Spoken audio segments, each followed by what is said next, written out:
പ്രിയ സഹോദരികളെ, ഇന്ന് ഞാനൊരു വീഡിയോ കണ്ടു. അത് ഓട്ടോസഭയുടെ കാതോലിക്ക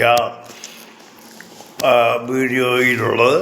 അദ്ദേഹം പറയുന്നത് നിങ്ങൾ കേട്ടോ ഇല്ലയോ എന്ന് എനിക്കറിയില്ല. എന്നാലും അദ്ദേഹം പറഞ്ഞ കാര്യം ഞാൻ പറയാം. കോട്ടയത്തെ കുഴിമറ്റ സെൻറ്റ് ജോർജ് ഇടവകയിലെ യുവജന പ്രസ്ഥാനം നവോദയ ആഘോഷിക്കുന്നതിൻ്റെ ഭാഗമായിട്ട് മെൻസോ ദ നുഹറോ എന്നുള്ളതായ 90 വീടുകളുടെ അടുത്ത് സഭയിലെല്ലായിടത്തും കാണിക്കുന്നു. അതായത് നമ്മുടെ ഓട്ടോ സഭയുടെ പാരമ്പര്യത്തെയും വിശ്വാസത്തെയും ചരിത്രത്തെയും കാണിക്കുന്ന വീഡിയോ ആണ്. നല്ലത് തന്നെ മക്കൾ, നിങ്ങൾ ചെയ്യണം. അത് എല്ലാവിധ നന്മകളും നേരുന്നു. എന്നാൽ നിങ്ങൾ സഭയുടെ ചരിത്രം അതെന്തൊക്കെ പറയും?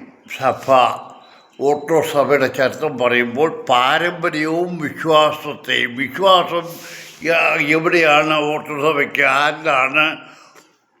സഭയിലെ വിശ്വാസികളോടാണ് ഞാൻ ചോദിക്കുന്നത്. നിങ്ങൾക്ക് ആരിലാണ് വിശ്വാസമുള്ളത്? സഭയുടെ വിശ്വാസം ആരിലാണ്? സഭ ആരുടെ പുറകെ നടക്കുന്ന കൊലപാതക കേസിൽ 1-ാം പ്രതിയുടെ പുറകെ? വിശ്വാസം എവിടെയാണ്? ഈ ഓട്ടോ സഭയിലെ ഭദ്രന്മാരോ പുരോഹിതന്മാരോ ദൈവത്തിൽ വിശ്വസിക്കുന്നു പറയുന്ന ആന്മാർ ഈ പള്ളിയിൽ കയറി ആൽച്ചുപ്പാത് കാണിക്കുന്നതല്ലാതെ അവരെ കാണിക്കാത്ത അഭിപ്രായങ്ങളൊന്നുമില്ല. നിങ്ങൾ യുവജന പ്രസാദത്തോട് ഞാൻ ചോദിക്കുകയാണ്, നിങ്ങൾക്ക് ചരിത്രം, ഓട്ടോ സഭയുടെ ചരിത്രം സത്യസന്ധമായിട്ട് ആ വീഡിയോയിൽ കാണിക്കാമോ? എങ്കിൽ നിലയ്ക്കൽ ഭദ്രാസനം, കൊട്ടാരക്കര എന്ന് വേണ്ട പരമത്തിരുമേൻ്റെ കവറിൻ്റെ മേളിൽ കവറിൻ്റെ മേൽ പുരോഹിതൻ്റെ ബെഡ്റൂമുണ്ടായിരുന്നു. നിങ്ങൾക്കറിയാമോ? ഇതൊക്കെ സത്യസന്ധമായിട്ട് നിങ്ങൾ പറയണം. ഒരു സഭ സത്യസന്ധമായ സഭയാണെങ്കിൽ അത് നിങ്ങൾ അതിനെക്കുറിച്ച് വീഡിയോ ചെയ്യുകയാണെങ്കിൽ അതൊക്കെ കാണിക്കണം.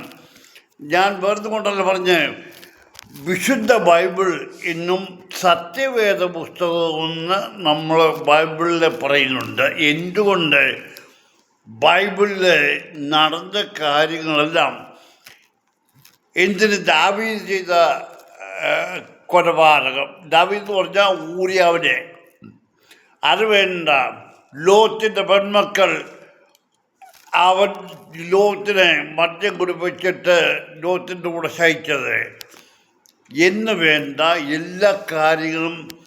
നാബോത്ത്, നിങ്ങളിതൊന്നും അറിയത്തില്ല, ഇതൊക്കെ എന്ന് പറഞ്ഞ് അതെല്ലാം സത്യസന്ധമായിട്ട് ബൈബിളിൽ എഴുതിയിട്ടുണ്ട്. അപ്പോൾ നിങ്ങൾ ഓട്ടോ സഭയുടെ പാരമ്പര്യവും ചരിത്രവും ഒക്കെ എടുത്ത് ഇടുകയാണെങ്കിൽ ഓട്ടോ സഭയിൽ നടക്കുന്ന കാര്യങ്ങളെല്ലാം അതിൽ ചിത്രീകരിക്കണം. ഇപ്പോഴും അരമനകളിൽ എന്തുവാ നടക്കുന്നതെന്ന് എനിക്കറിയാം.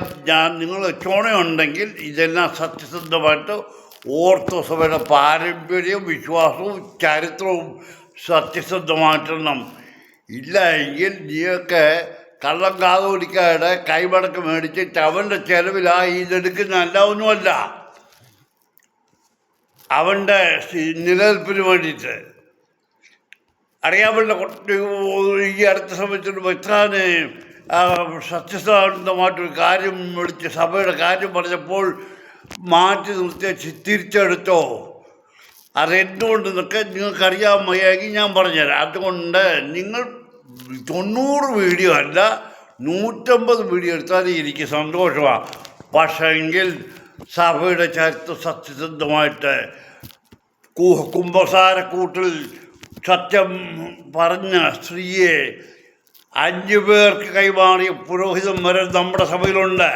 സ്വർഗഭോഗികളുണ്ട്. മെത്രന്മാർ വരെ കൈമടക്ക് മേടിച്ചുകൊണ്ട് സെമിനാരിയിൽ വൈദിക വിദ്യാർത്ഥി പാസ്സാക്കിയ ചരിത്രം വരെ നമ്മുടെ സഭയിലുണ്ട്. ഇതൊക്കെ നിങ്ങൾ സത്യസന്ധമായിട്ട് വീഡിയോയിൽ ഇട്ടില്ല എങ്കിൽ നീയൊക്കെ പോയി വേറെ പണി നോക്ക്.